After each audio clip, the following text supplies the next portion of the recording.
Olá amigos, hoje vamos conhecer um pouco sobre o saci. O saci é uma ave cuculiforme da família Cuculidae.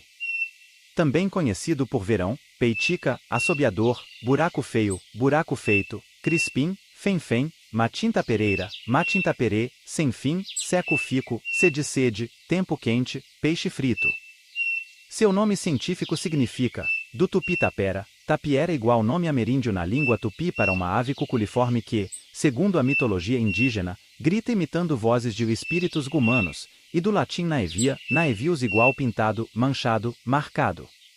Mede entre 26 e 30 centímetros de comprimento, o macho pesa entre 40 e 58,4 gramas e a fêmea entre 40,4 e 59 gramas.